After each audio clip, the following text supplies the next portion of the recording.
आइए हम सब अपने बीच एक दिव्य पुरुष, जैसा कि आप लोग पिछले 4-5 दिन से महाराज जी को देख भी रहे होंगे और आप इनके बारे में सारी चीज़ें सुन भी रहे होंगे। जैसा कि हमारे साथ अभी चेला दिगंबर अजब आनंदपुरी जी हैं, जो कि महाराज जी, जैसा कि लोग कहते हैं कि आप यहीं क्षेत्र के ही वासी हैं, तो इसको लेके कई लोग यह पूछ रहे थे, हमसे भी जानकारी लेना चाहे कि क्या महाराज जी यहीं क्षेत्र के हैं। तो आप जरा, अगर इस क्षेत्र के हैं तो आप जरा अपना परिचय दे दीजिए महाराज जी।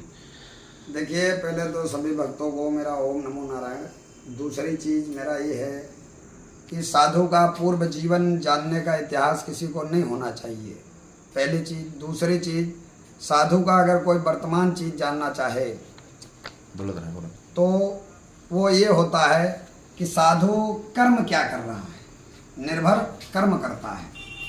कर्म निर्भर इसलिए करता है कि आज आप लोगों को मैं एक मैसेज देना चाहता हूँ। मेरे इस कार्यक्रम का एक उद्देश्य है कि आज मैं सन्यासी भी हूँ, फिर भी अपनी बस्ती में, क्यों अभी मेरे माता और पिता जीवित हैं, तो मैं सन्यासी होने के बावजूद भी सभी नियमों को, शास्त्र विधियों को एक हिसाब से आप लोगों की समझ से तोड़ते हुए और मैं अपने हिसाब से उनको जोड़ते हुए, अब अंतर तोड़ने जोड़ने का ये होता है कि आप लोग उनको माता पिता समझते हो और मैं उनको गुरु माता गुरु पिता समझता हूँ।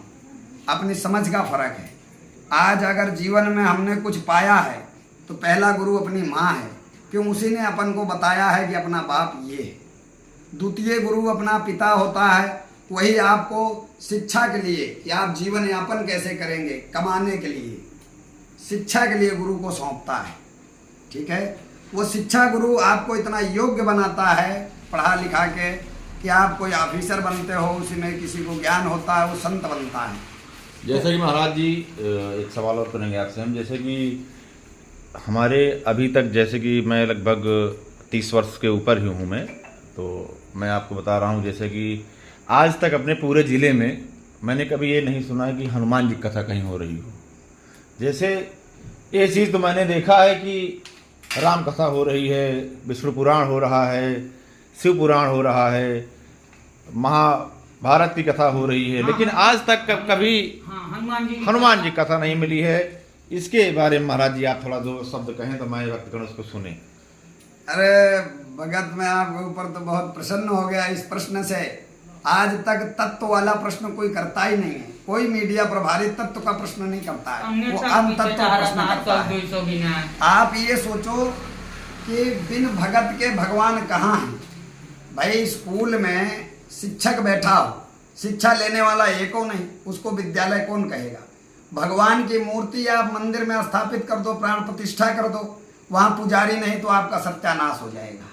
ठीक, और पुजारी है तो जंगल में बैठा है, वहाँ भगवान प्रकट हो जाएगा। मैं हनुमान जी की कथा इसलिए कि पहले भगत को जानो तब भगवान को जान पाओगे। और आज आप लोग सबसे पहले 500 किलोमीटर दौड़ के जाके हम जैसे बाबाओं के चरण में पड़ जाते हो, अपने घर में बैठे माता पिता को भूल जाते हो।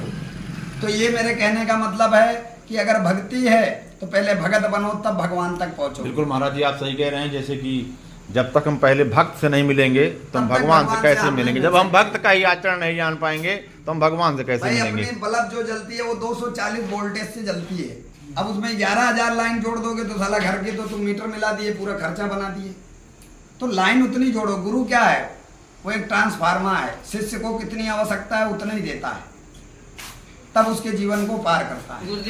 महाराज जी, एक चीज और, जैसे कि हम सामाजिक चर्चा एक है कि जैसे क्या महाराज जी आए हैं तो कथा मान लीजिए आपकी शुरू हो रही है, तो अगर कोई आपसे गुरु मंत्र लेना चाहता है तो जरा उसकी प्रक्रिया आप हमें बतला दें, जिसे इसी के माध्यम से हमारे भक्तगण भी जान जाएं। देखिए, हमारे यहाँ गुरु मंत्र का प्रकरण ये है कि पहले तो हम आपके 100 रुपए की स्टाम्प लेते हैं जी, उस पर रजिस्ट्री मोहर सब बाकायदे कानूनी प्रक्रिया करवाते हैं।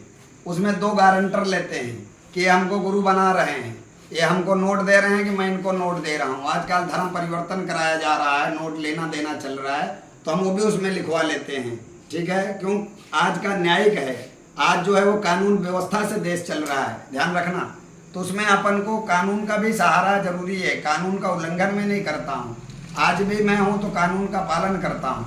तो उसमें ये नियम रहेगा पहले तो आपको सुबह उठना है, जो आप निराकार हो, जहाँ से आपका जन्म है, आप उस पार ब्रह्म को अपने अंदर सुमिरन करोगे।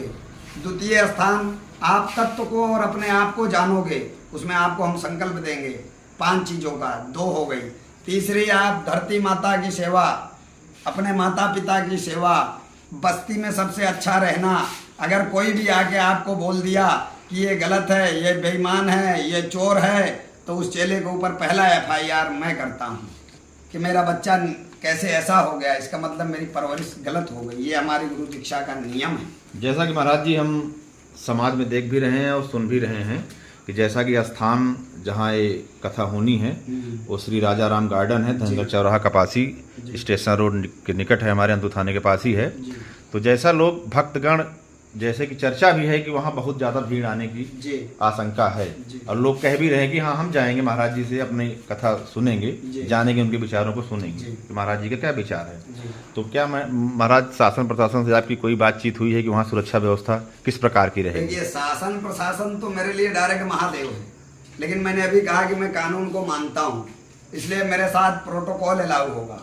क्यों? अगर एक साथ सब भक्त मेरे ऊपर चल लेंगे तो मैं मर जाऊंगा। इसलिए हम शासन लेते हैं, प्रशासन लेते हैं कि वो कर्म भाई जाके मिलेंगे तो मैं भी आशीर्वाद जिंदा रहूंगा, दे पाऊंगा। या कि वो एक साथ उठ के पंडाल से भाग लिए तो आपन में चोट खा जाएंगे, उसका जिम्मेदार कौन होगा? महाराज होगा। इसलिए हम आपकी सुरक्षा के लिए शासन से निवेदन करते हैं और हम शासन से सहयोग लेते हैं आपकी सुरक्षा के लिए। गुरुदेव, क्वेश्चन हमारा है, हमारा क्वेश्चन ये है कि आप कथा कहेंगे या आपके चेले रुद्रेश्वर महाराज जी कहेंगे? वो रुद्रेश्वर महाराज जी कथा करेंगे। अच्छा, आपकी उपस्थिति वहाँ मंच पर? हाँ, गुरु तत्व पे रहेगी। अच्छा, कथा आपके जो शिष्य हैं वो करेंगे, उन्हीं के मुखार बिंदु से मिलेगा। जी। अच्छा, और ये वही दिव्य दरबार भी लगाएंगे। वही? हाँ, वही सब कुछ करेंगे। गुरु जी, एक चीज और